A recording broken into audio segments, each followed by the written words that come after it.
This is the Bitcoin Made Simple podcast. Here's your host, Cory Tusick. Hey everybody, thanks for tuning in. On this week's episode, I interviewed Nico. He's from SimplyBitcoin. That's a YouTube channel. You can also find that channel just at SimplyBitcoin.tv. Wanted to have him on, from a content creator's perspective, and also he's got just a lot of good insight into Bitcoin. But we talk about decentralization of media and how that's going on. Talk about, the Bitcoin bear market and how that's sometimes a better place to find who's real in this space. And then also, ultimately why Bitcoin just wins. So I really enjoyed the conversation with him. I'm glad he came on, and we'll definitely be doing that again. The sponsor for this episode is Coinbeast Connect. Do you have questions about Bitcoin? Personalize your learning and book a one-on-one video call with a Bitcoin pro on Coinbeast Connect. Learn about mining, security, the Lightning Network, DeFi, taxes, and many other topics. It's really easy. Choose your topic and pro, select a date when you're available, and bring your questions to the meeting room. Book your first call today by going to coinbeast.com and clicking on the Connect tab. Be prepared for the financial revolution and get the knowledge you need. It's also brought to you by my streaming platform, Movies Plus. Check it out. Download it in the App Store. Just search Movies Plus. Go anywhere and you'll be able to get a free download, free month trial. And we have at least 3, if not 4, Bitcoin documentaries that will be available probably in like 2 weeks. So if you're listening to this, unless you're listening to it immediately, it's probably available. So yeah, check it out. Hope you guys enjoy it. If you want to get in contact with me, my Twitter handle is @Cory_Tusick. And you can email the show bitcoinmadesimplepodcast@gmail.com. Thanks. Yeah, it's funny you said that you're not in your usual place, because that's been my life for this is the second podcast I've done sitting here, because we're in the process of either constructing a new house or buying a new house. So I didn't want to make any I was just what's the point of getting a nice setup?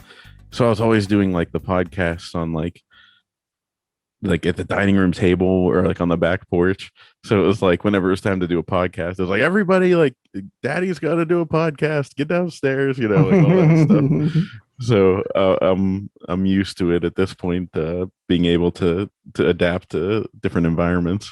It's funny you say that, because I have really loud dogs at my house, and you could hear them when we do Simply Bitcoin. You could hear them in the background, and I used to get mad in the beginning, and I was like, shut the fuck up. And then now they're part of the show. That's the way I see it.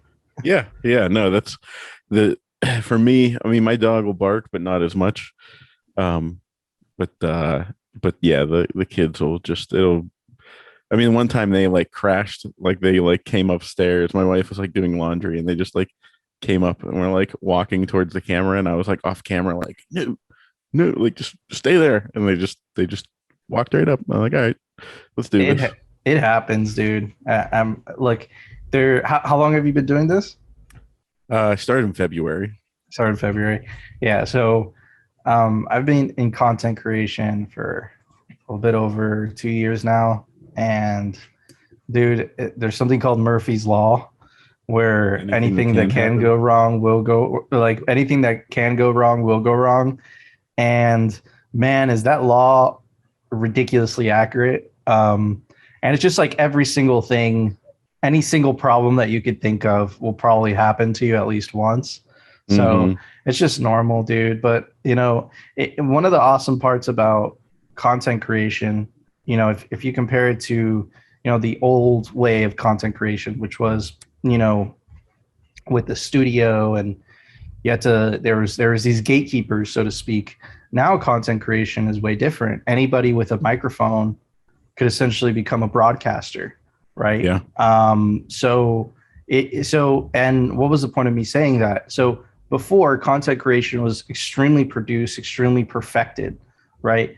Now content creation, what I've noticed is that people got sick and tired of that perfection, that produce shit. And what I've noticed, especially on YouTube, on podcasts, is that the more sincere you are, right? The more vulnerability you show, the more of the human side that you show, audience people really like that. because, and I really think that's because people are sick and tired of this product, right? And what you get on YouTube a lot, and when you get on, personal podcasts a lot, is that you get this level of sincerity that I don't think that we're used to. That especially, because we're kind of, like transitioning between, the old industrial age that we just experienced last century, and we're transitioning to the age of information, right? And I think people are sick and tired of, the anchor man, and people are warming up to anybody could, just put on a camera. They could speak their mind. They could speak the truth. And it's funny because you see the legacy media and how they're reacting to this, and their reaction is censorship. They don't want the competition. They want to be the gatekeepers of information like they were, the last, 50, 60 years. But I think that era is dying. And I think that YouTube, the internet in general, Twitter, I get my news from Twitter. I don't get my news from legacy outlets. That's where you get propaganda, but that's not where you're going to get the truth. And I think that, they're just reacting like little children. They're like denial, and like, we are the gatekeepers of information. Misinformation, if it's not from us, it's misinformation. But then when you hear from them, it's like, it's total propaganda. It's all, to use what's his name, the last president's words, like, that's fake news. Like, it's just it's so chaotic what's going on. Yeah. And I don't know if I don't think you probably know my background, but I'm in the movie business, and I started a streaming platform that's like pro free speech and all that kind of stuff. And we're taking down the old guard, and it's kind of funny to me, like Michael Malice just said on Joe Rogan, and I'm going to start using this because Rogan said something like, it's, the mainstream media. And he was like, no. The mainstream media is you and like the podcasters. That's what is mainstream.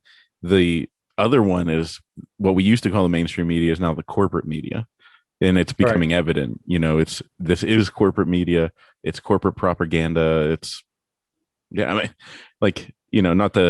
not going to touch on the vax subject because we'll get like booted out of the internet for that. But, like Pfizer sponsors all of the cable news networks, what I mean? Like, dude, it's so, like, it's so apparent that like what they're doing is, I hope people go to jail, bro.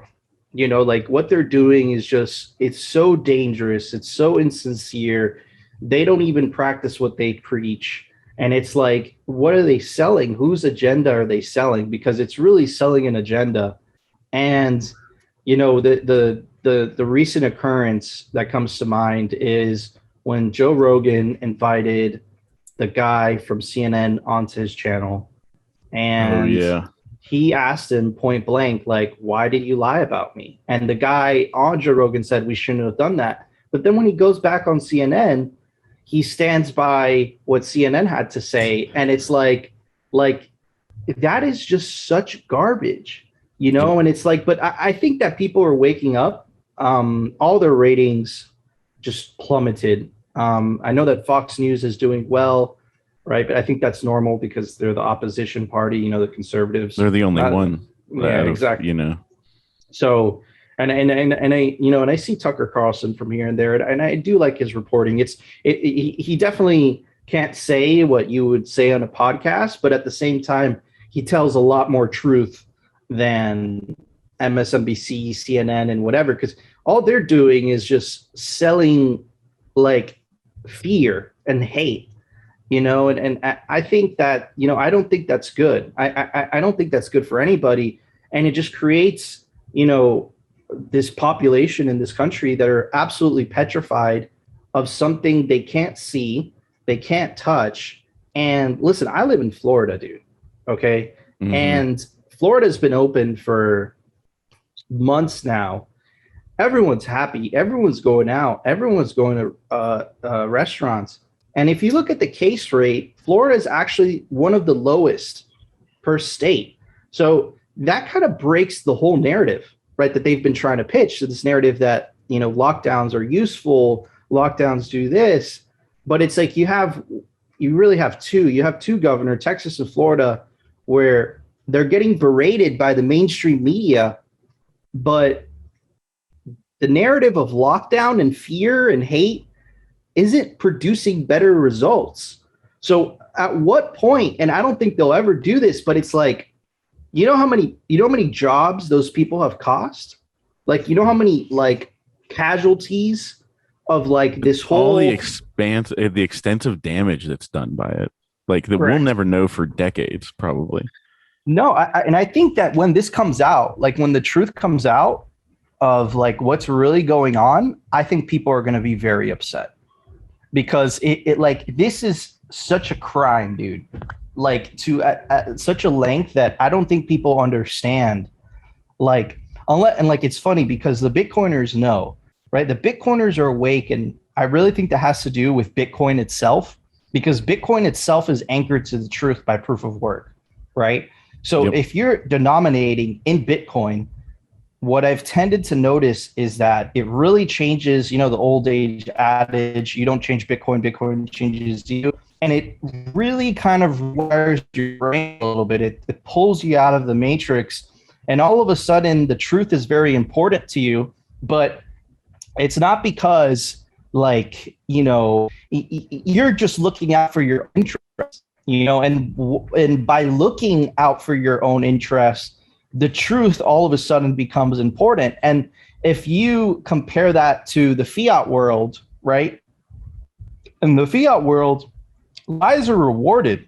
Yeah. Right? Like lies, cheating, all of that stuff is rewarding. Wars, it's rewarding, right? But in the Bitcoin world, all of a sudden, the lies hurt you. They hurt your reputation. They hurt like, your soul in a way, right? So it's just so crazy how that shit works. But man, I think that when all of this is over, I think that there's going to be a lot of people that are going to pretend that they weren't on the wrong side of history. But unfortunately for them, the internet never forgets, right? So it's not like anyone's going to hate these people, but it's going to be like people aren't going to take them seriously anymore. And I really think that's the future that we're heading into. And I think that this is all going to culminate within this decade of like the fiat turning out to be a lie, nation state, like the governments, how they're shaped, how they're organized today.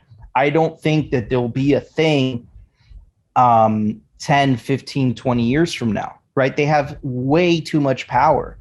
And because they have way too much power, the whole system's just been corrupted from top to bottom, dude. And it's just, and in Bitcoin, once you take the orange pill, Bitcoin just highlights that. Like it just magnifies that truth, Yeah.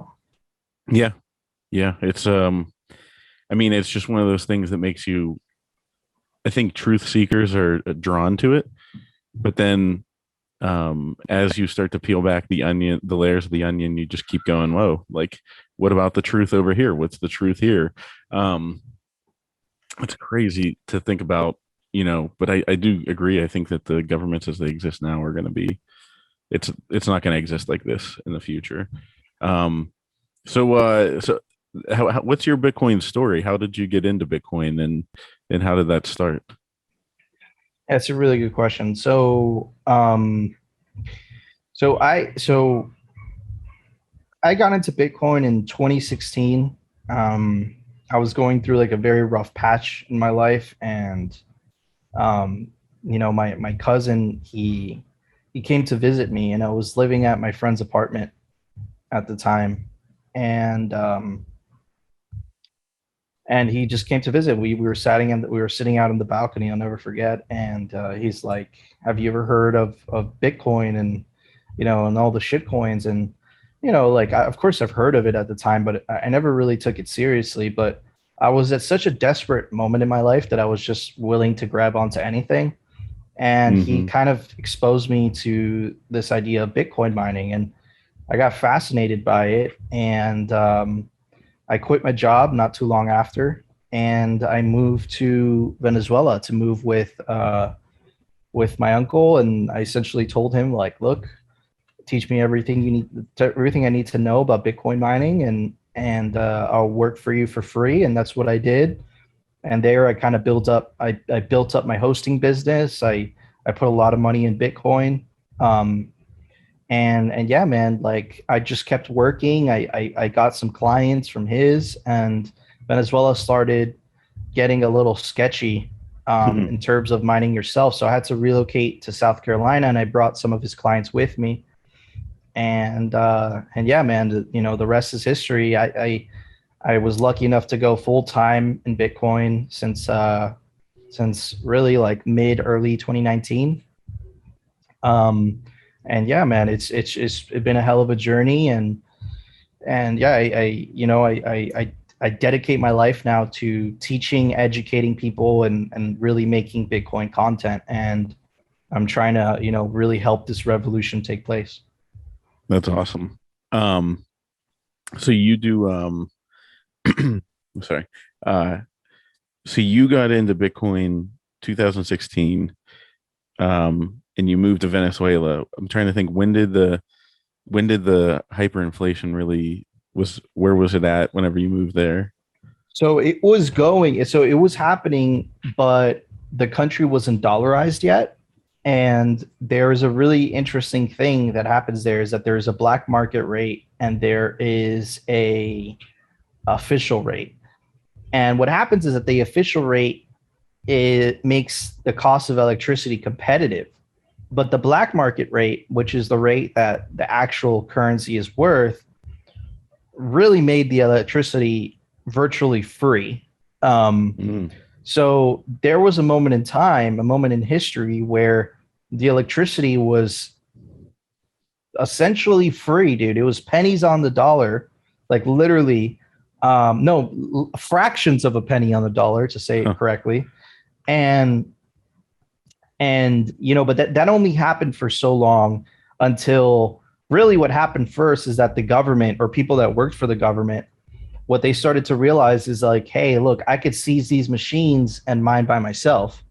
So that's what started happening, that they just started taking people's machines.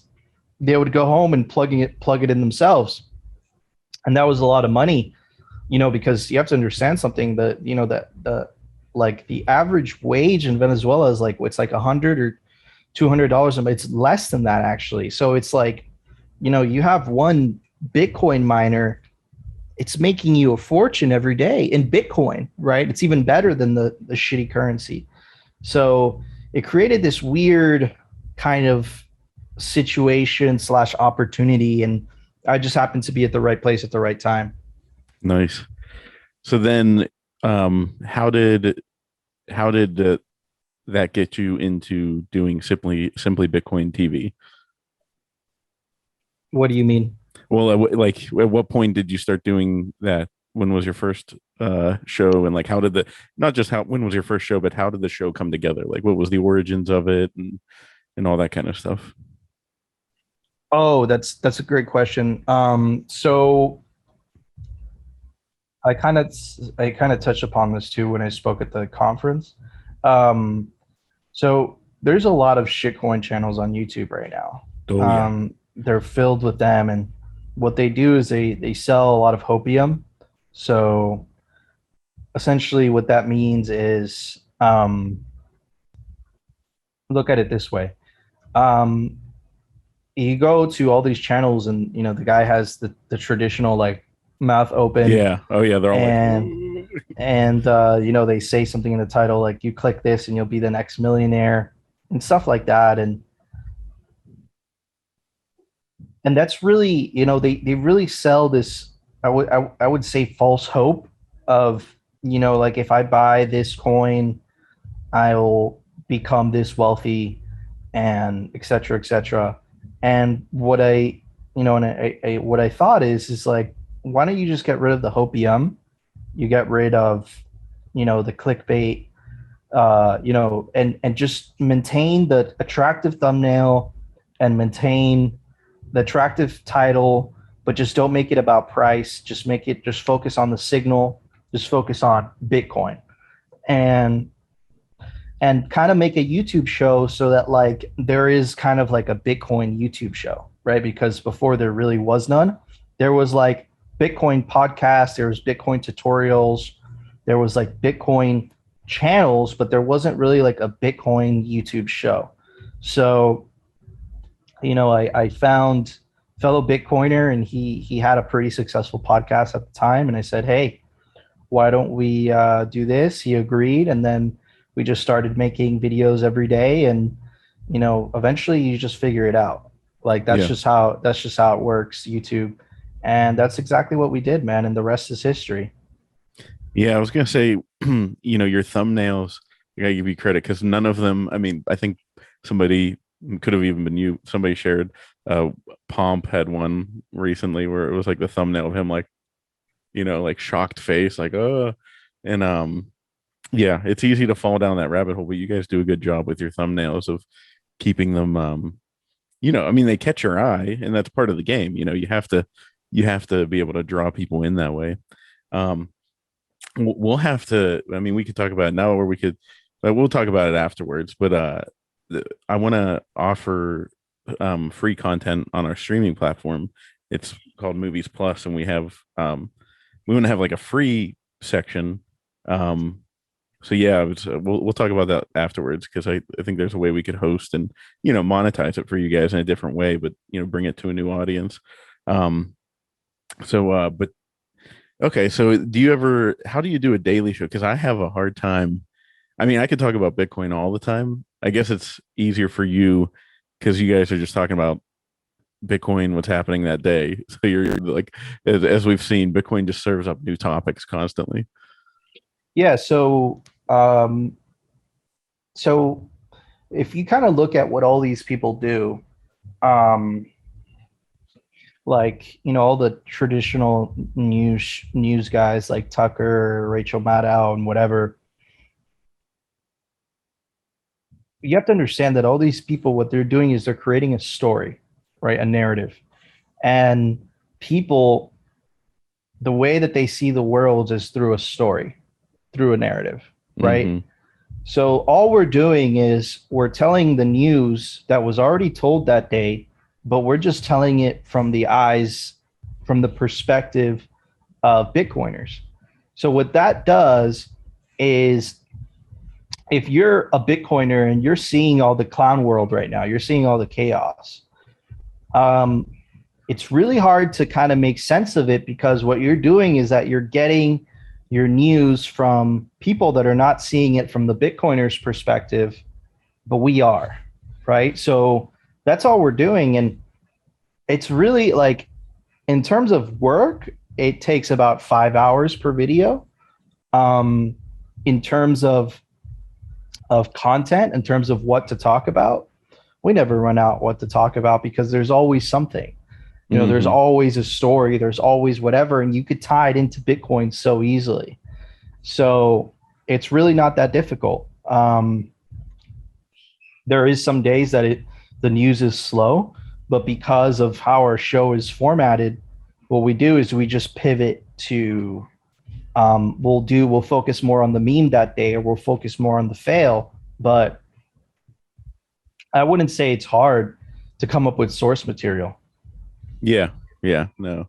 I'll have to send you my video meme of the Bitcoin FUD busting, where I did it from the movie The Kingsman. Did you ever see that? I did see that, yeah. I'll have to show you. It was a little bit of a production, but yeah, I like what do you think of the meme culture right now in Bitcoin? Because it's pretty crazy. And it goes so fast, and I'm barely hanging on. Like, I just figured out banana bread, and now it's on to something else.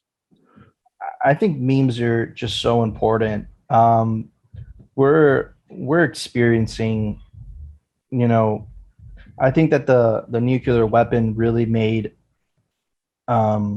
kinetic war between big countries obsolete without destroying each other.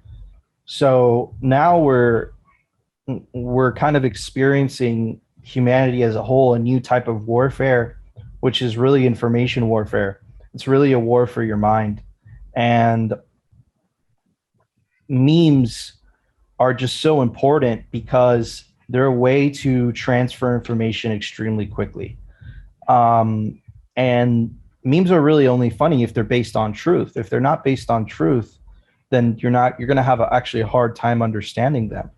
Mm-hmm. So if you think about it, like if you see a tweet, like you can make the analogy that a tweet is like a bullet.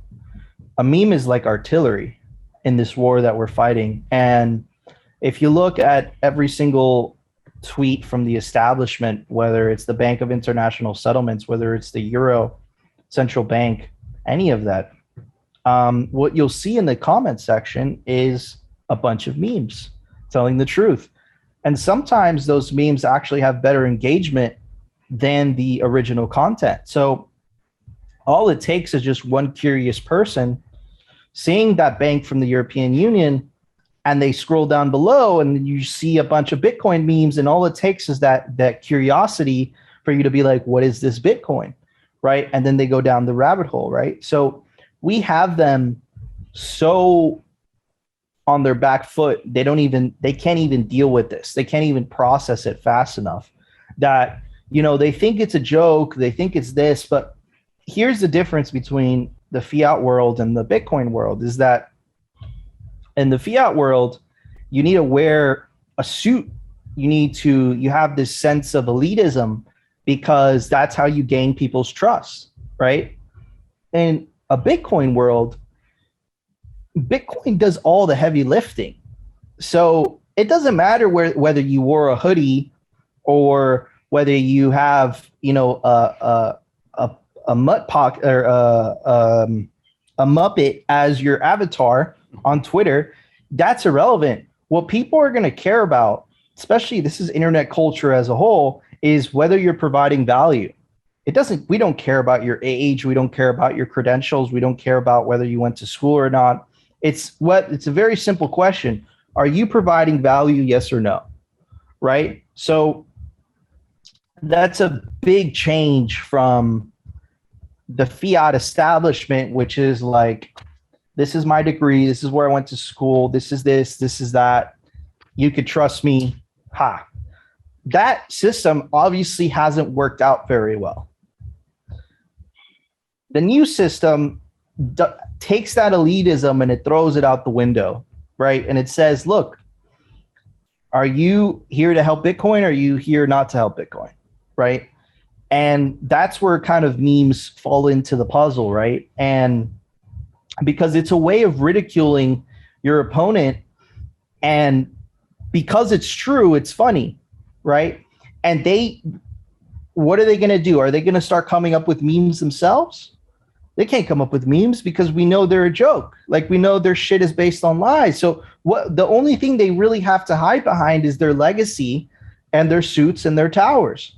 But that could only last for so long, right? Mm-hmm. So it's a crazy world, man. And look, in 20, 30 years, going to tell our grandchildren, like, we brought down the legacy system with funny pictures on the internet, right? But doesn't that highlight how weak the legacy system was, rather than how stupid we were? Were we really that stupid if it was working?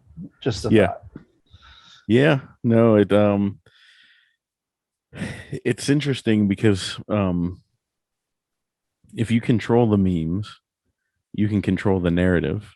And, like we kind of touched on earlier, and I've said this before to people, I'm like, it's amazing when you look back, what it was like whenever I was a kid and my parents, it was like everybody went to work. They came home from work. They watched the news. They either watched one of three channels.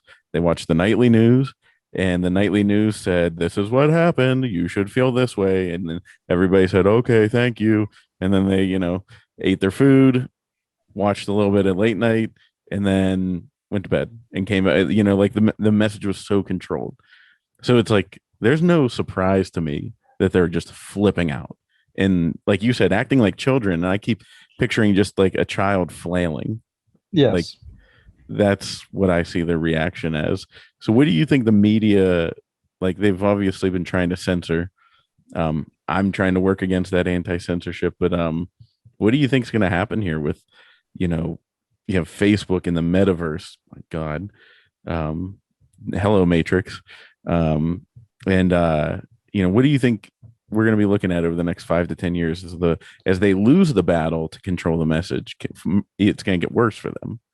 Yeah, it's going to get progressively worse. They don't win this just because of how the nature of the internet, right? Their solution is to try to centralize power and more censorship and more IDs and more thing, but inherently, we're kind of into this centralized era of the internet, but because of the nature of social media platforms and all that stuff. But you look like at a messaging service like Signal, right, which is an open source, free.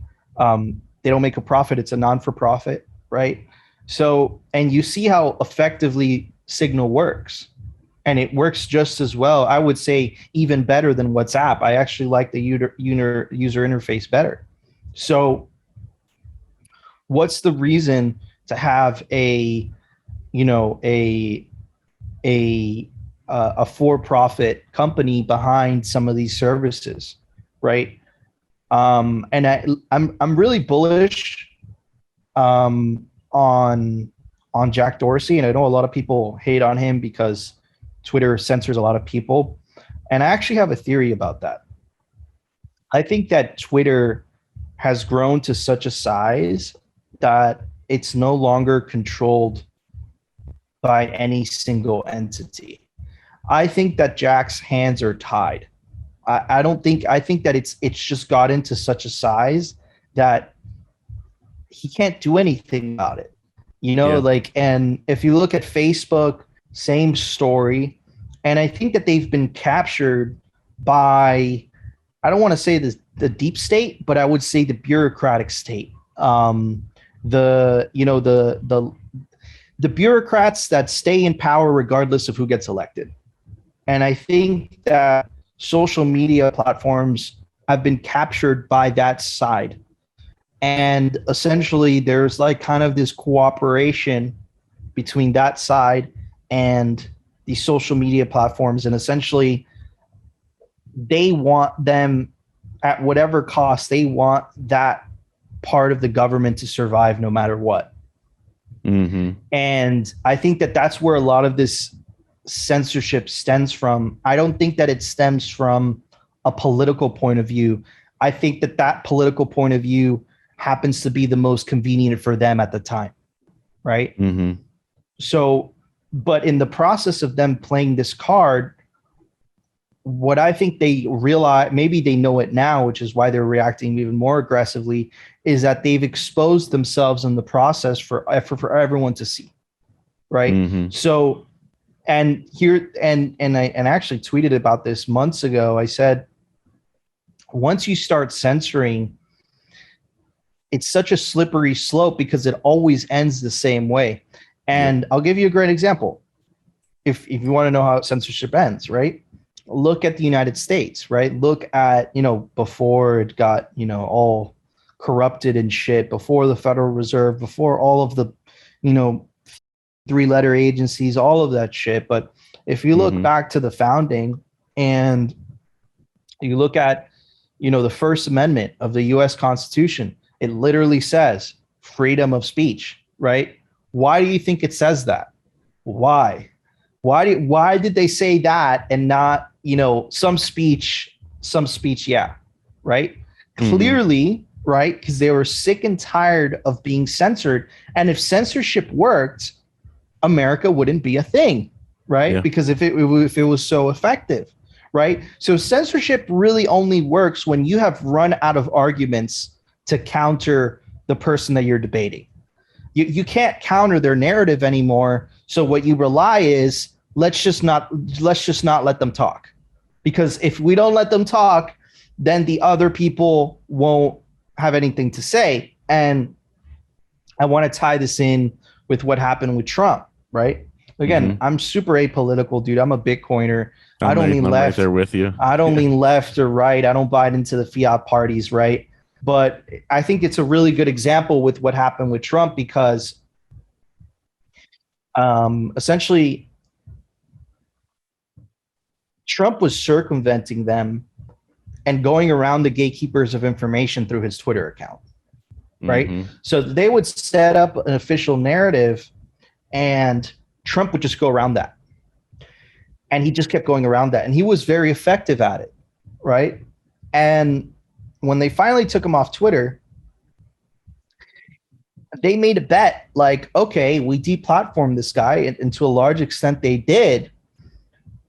But everything just kind of rerouted, right? Now there's a Telegram. Now there's so many other services that you can get the same fucking information. It's not going to be as convenient as YouTube and Twitter, but the information is still there, right? Mm-hmm. So, and that happens every single time, because just because you censor doesn't mean that people still don't urge to want to see that message, right? The urge is still there. You're just changing up the means. You're just making it slightly inconvenient for people, but it's still there, right? This guy is pulling in, 50,000 people at every single rally he does, but he's not on Twitter. You can't find him, but he's still pulling in those people, because it shows you that and I think that this stems a lot from the 20th century, what you were talking about with this idea of like these carefully crafted narratives. You read the news, you'd see the news, and you'd be like, okay, this is what you should be upset about. This is what you shouldn't be upset about. But now, and I think that legacy media is still operating under those terms. Like, if we just censor just a little bit more, things will go back to the way it was. And I think the misconception that they have is that things are never going to go back to the way they are. We are transitioning. That era is dead. It's dying or dead. I think it's already dead. And what you're seeing is just the giant machine that was still there, but that shit has no future. And the reason I tell you that, dude, is like, look, most people my age, we don't get our news from the New York Times or CNN or whatever. We get our news with whoever's telling the truth, and we have an ability to surmise what is truth based on all the platforms that we have, dude. Because look, if I want to know the news, dude, Twitter does an excellent job at curating it for me, but it's not Twitter itself that's doing it for me. It's everyone's curating. It's everyone's comments, right? Yeah. And it's the algorithm, and it says, okay, Nico likes this, Nico likes that, and it carefully curates what you want to see. But if you're following the right people, whether it's plebs or whether, I'm not a big fan of blue check marks, but if you like that, right? It carefully creates, like, it tells you everything you need to know. Yep. Look, I go on Twitter and I don't miss anything. Anything's there. If something big happened, I will see it. Yep. And I don't need a large publication to tell me about it. I will find it will come up on my feed by itself, right? So I think that era is dying or dead, and the millennial generation, it's over. The Zoomer generation, it's even more over. Oh yeah, right. So are they riding on the coattails of Gen X and Boomers? They are, but how long is that going to last, right? Not much longer, because I mean, I'm smack in the middle of millennial, and it's over for me. And then I think of like the young kids in Twitter.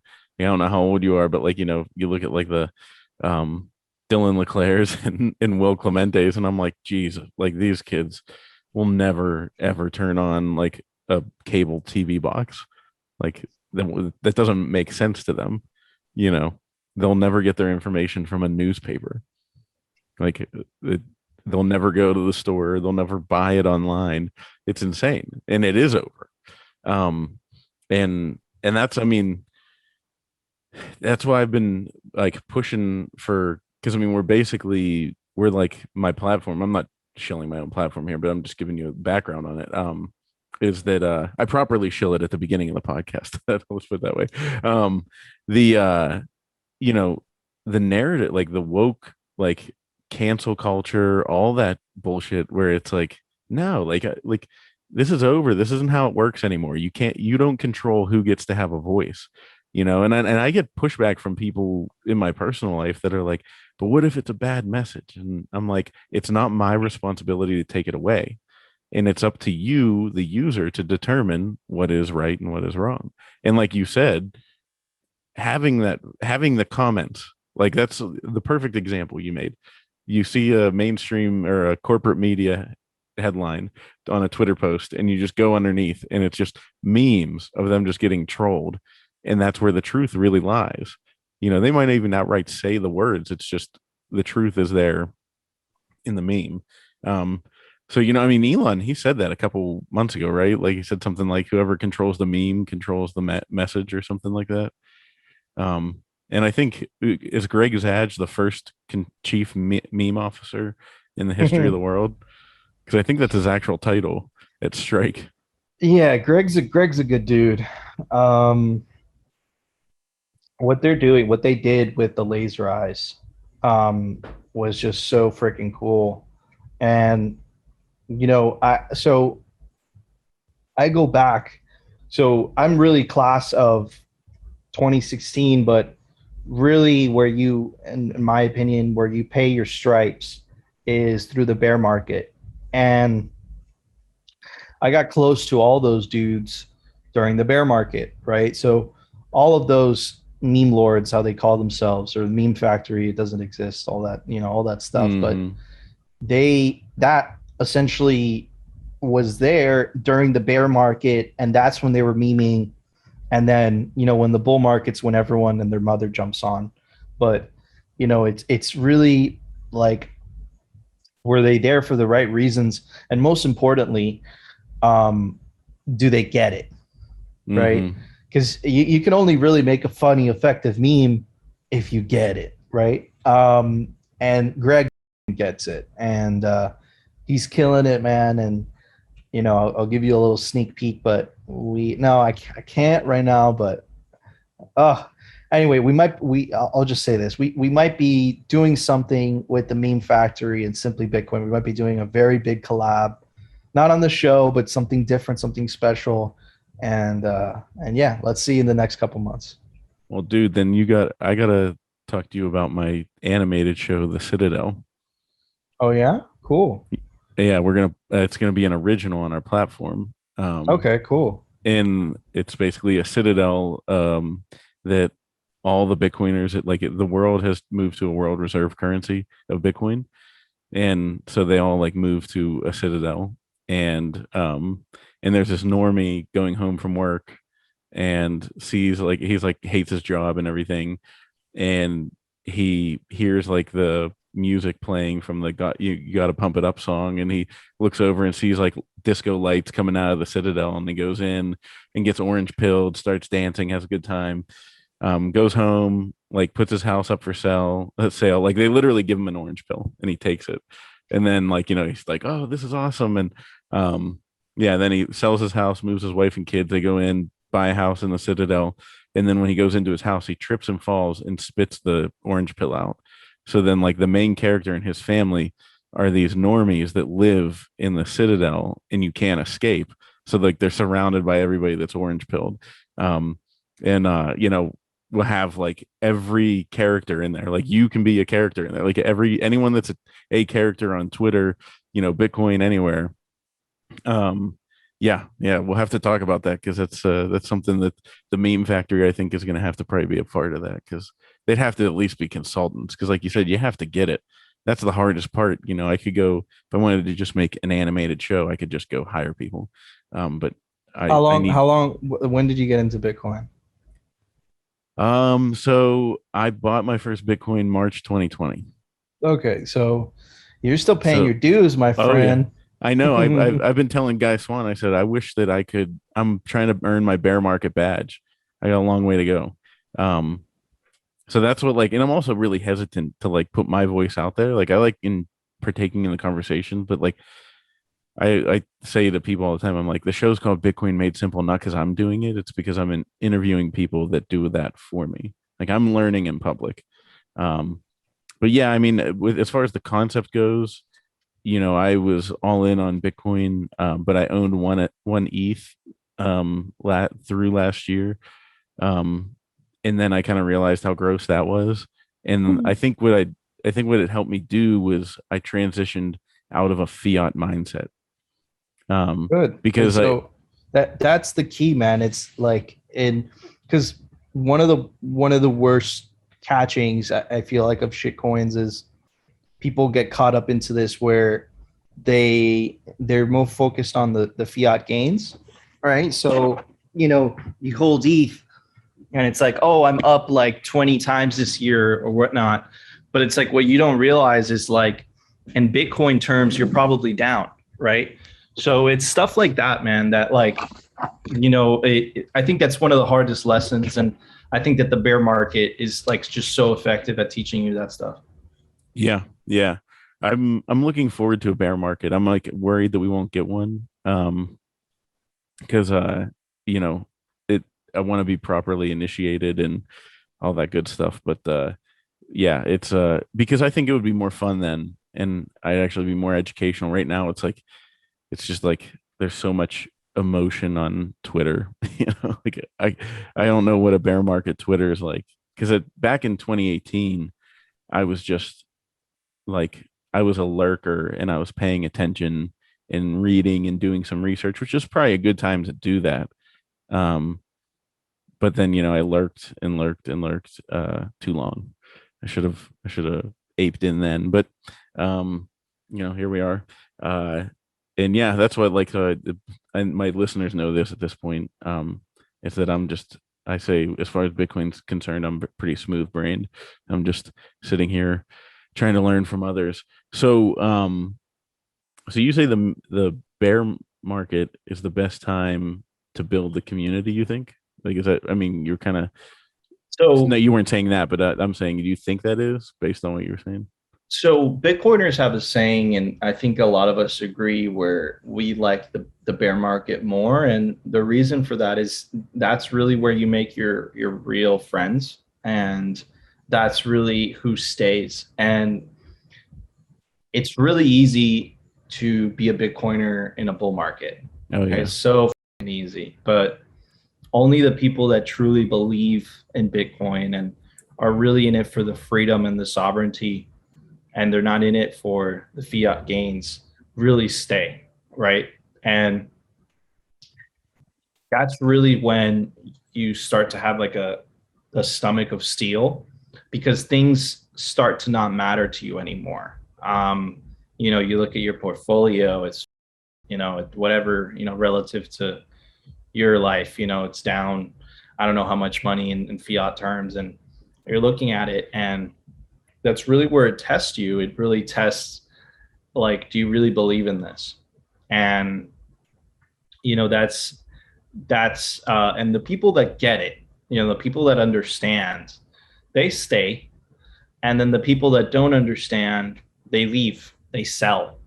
um, and I would say around 10-20% of people stay. 80% they get wrecked and they never look back. And then the next, bull market and inevitably comes, and they're like, like, how did I miss this? Like, I don't understand. How did I get it? And they inevitably buy back in higher. And I've just seen that story play out in so many people. And that's really when Twitter starts to calm down. All the scammers, like, they're not really there anymore because the opportunity isn't there anymore. I look forward to that. Everyone gets flushed out. And in this cycle, there's a lot of talk of a super cycle, and this thing is like, the bear markets aren't going to be so bad. I don't think so. I think Bitcoin's going to keep doing its thing. So let's see how it plays out. No one knows the future. But what I do know is that, if you're not trading, if you're just stacking, which is what I do, it's really irrelevant. Like, it really doesn't matter, whether we are in a super cycle, whether we're not in a super cycle, and I think that's a really important point, is Are you in this for the freedom? Or are you in it to get fiat rich? Because the wealth comes. Like, once you understand Bitcoin, you know that the wealth not only comes, it's freaking guaranteed, essentially. So why focus on the wealth if you could focus on the battle at hand? And the battle really is a battle for freedom. That's really what we're living through right now. That's what Bitcoin enables you. It enables you to fight these people with such an effective tool that if you secure your Bitcoin properly, you could really tell these people to f off. And unless they put you in a box, for no reason, and then put a gun to your head, and it starts getting violent. But it's like, is that violence going to happen on a massive scale? No, it's not. So it really shifts the balance of power from the state, from the bureaucracy, back to the individual, and it gives the individual so much power, right? We've never lived in a world like that, where for the first time ever, you could memorize a 12-word seed phrase and you could store trillions of dollars in your mind, right? You can't do that with anything else, right? With Bitcoin, you can. And that changes everything, just that mere concept alone, right? And the best part about it is that they can't stop it. There's nothing they could do, right? Like, they could lock a couple of us in jail. They could really make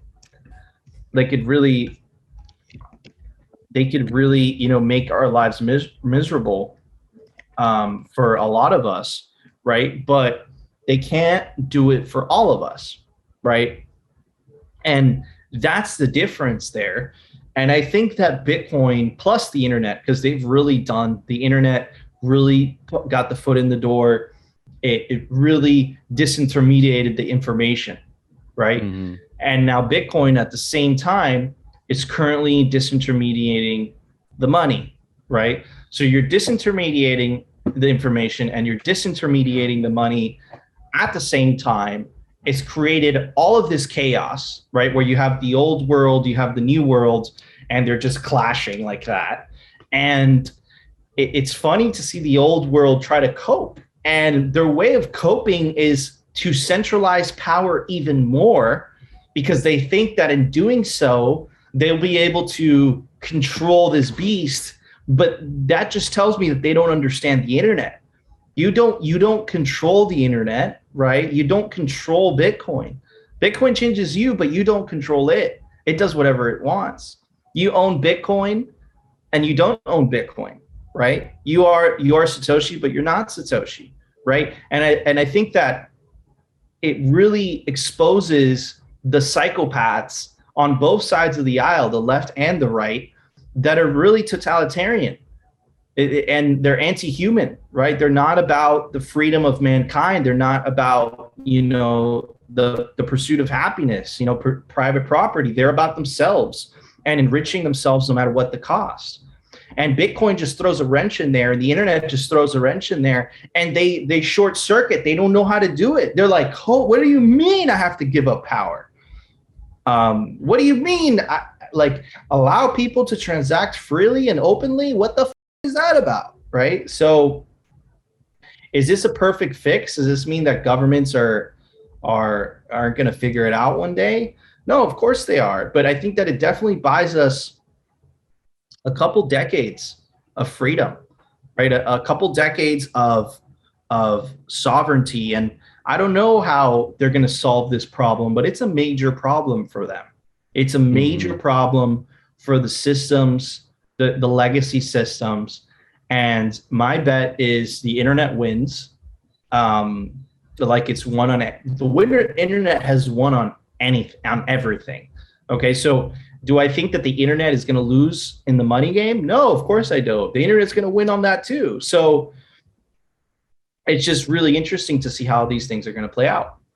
Yeah, I mean, they're trying to swim against a current that they can't stop. I mean, it's impossible to swim upstream on, and it's fun to watch them Like, but like you said, that is the most shocking thing, that they think the best reaction is to centralize power more.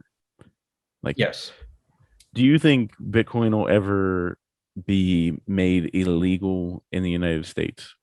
It's irrelevant. Oh I yeah, think I know that part, but I mean, do you think they'll try? yeah, absolutely. They'll try. The United States and Europe, like they have the most to lose. But unlike Europe, the United States has something really special. And this is what I really love about this country. And I immigrated here. So I'm really looking at it from um, a person who's seen the rest of the world and comes here. And I'm telling you that this country is if not the best country on earth. And there's a reason for that. And it's because the founding fathers really understood the concept of decentralization. They really understood that absolute power corrupts absolutely, right? So, you see their attempts at dividing the government, dividing power, right? You see the individual sovereignty that they gave to each individual state. So what's going to end up happening is I think that the legal tender is going to happen on a state by state basis rather than on a federal basis first. And the reason that it's going to happen on a state by state basis is because Texas and Wyoming, they're going to fight that law if they make it illegal tooth and nail, right? And they're just not going to put up with it, right? Because Bitcoin means so much to their GDP, right? But if you're like a left-wing state that most benefits from the fiat money printer, you're going to say Bitcoin, right? So in Europe, right, because it's such a bureaucratic government, they could just ban it outright and just say that. But if you do that in the US, you have Texas and Wyoming and maybe Florida basically flicking them off and saying, go yourself. We're not going to follow this shit. Like the marijuana law, right? Marijuana is illegal on a federal level, but on a state level, it's illegal in many states, right? Yeah. They have marijuana businesses. So I think Bitcoin's going to follow that same pattern, right? And just because the incentives are there, right? And if they can't make Bitcoin illegal in a whole scale, the game theory plays out, right? People are just going to move to Texas because there's more opportunity there, because there's more Bitcoin there. People are going to leave New York. And that's what you're seeing now. Oh, yeah. The states that are cracking down on freedom, and Bitcoin is freedom, are the most totalitarian, and people are leaving in droves. And you know where they're going? Florida and Texas. Why? Because there's freedom there, meaning that there's more opportunity to get ahead.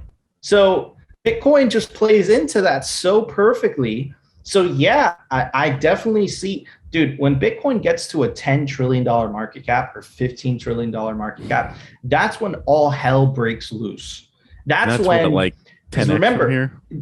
Dude, they're stuck in such a hard place because now they have to justify to everyone why inflation is necessary. Yeah. Right? They have to say, okay, inflation is necessary for this reason. But what they don't tell you is that inflation is a hidden tax. It's stealing from people. And by stealing from people, it's enriching the state and the top 1% in the process. Why is that necessary? Why can't I save? I could save in Bitcoin. It's like, but we don't want you to save in Bitcoin. Why not? Because you want to steal from me? Right? So It really puts them in a tough spot. And then it's like, oh, because the world's going to burn down if we don't have KYC, if we don't have AML. But that's not true either. Look at El Salvador, right? So do I think that these people win? No. But do I think that like an animal trapped into a corner, that's when they're the most ferocious. That's when you have to be scared of them the most, right? Because that's when they're going to fight to kind of defend their keep, no matter the cost. They're not even going to be making sense. And they're not making sense because it's for one reason. They're fighting to keep power, right? That's the only reason they're fighting. They're fighting to keep the power. And those people that are willing to fight for power are some of the scummiest people on the face of the planet, right? So that's really what we're up against. But I have hope, dude. And the hope is this, it's very simple. And I tweeted this out today. Go open a bank account and go download a Bitcoin wallet. You'll see which one's significantly easier. And then you'll see how this all ends. Because it's very clear how this all ends, right? It's just you have an incumbent who's so well entrenched and it's so corrupted all elements of the system, and they essentially have propped themselves up because of that these people genuinely believe that their system is better. But they don't understand that perhaps it's better for the 1%, for the politicians, but for everybody else is a loser in that system, right? So they're going to fight for what they believe is right, for what they believe is good for themselves, but the rest of us are going to fight for what's good for ourselves. And there's a lot more of us than there is of them, right? So, it's an incentive thing. It has nothing to do with Bitcoin. Put Bitcoin aside. What system has better incentives? Bitcoin does. And for that reason alone, Bitcoin wins, right? It's a better system. It's an open system. It's a KYC free system. It doesn't get to decide that you're unbankable because of where you were born. Anybody could download a Bitcoin wallet. It doesn't judge. You could transact with anybody. It doesn't care who you transact with, right? No one could debase your money, right? It's a better system. It's a fairer system, right? So anyways, the better system always wins. It does. My dude, I have to dip. It's 2. This was an awesome rip. Dude, no, I was just going to say, hand off to people where they can follow you and, where they can check the show. Yeah, absolutely. You could check out Simply Bitcoin on YouTube. We might get banned any moment though. So definitely give us a follow on Twitter, at Simply Bitcoin TV. You can keep up with us and we'll tell you where the new platform is if we do get banned. And you could follow me personally at BitVault7. And I try to tweet out once a day, and I try to give you a unique perspective that no one else does. So, man, thank you so much for inviting me on the show, bro. I really appreciate it. I'm sorry I have to run so soon. It was my girlfriend's birthday today. I wish I knew that when we booked this. But dude, this was a lot of fun. Thank you. I appreciate it. Yeah, no worries.